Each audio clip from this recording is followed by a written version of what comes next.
Слово предоставляется генеральному консулу Республики Индия в городе Владивостоке господину Шивараджу Манагири.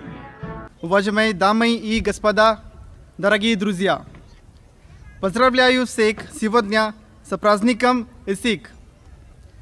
Прежде всего, я хотел бы поблагодарить его превосходительство господина Николаева за любезное приглашение, направлению мне и моей делегации за этот прекрасный праздник ИСИК.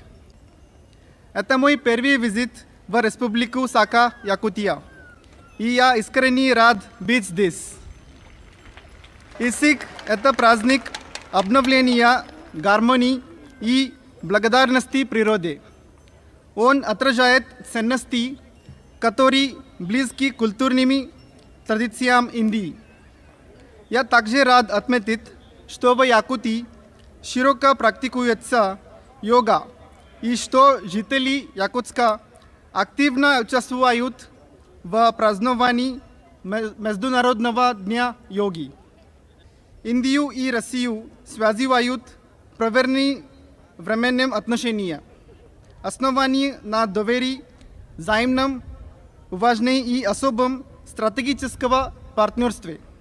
По этому радостному случаю я выражаю самые теплые поздравления всем жителям Республики Саха и всем, кто присоединился к нам, чтобы отметить эту замечательную традицию. Этот фестиваль служит мощным напоминанием о том, что культурные традиции являются источником силы. Они связывают нас с нашей историей, побуждая нас работать вместе ради мирного будущего. Пусть сегодня дух ИСИКа вдохновит всех людей на дружбу, сотрудничество и добрую волю.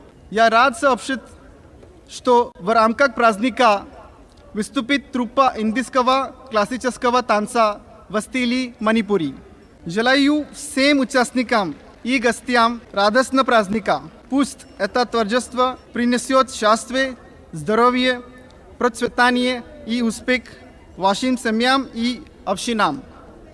Пусть наступающий год будет наполнен миром, достижениями и новыми возможностями. С этими словами я имею честь поздравить вас всех. Спасибо с праздником ИСИК. Урул Айкал.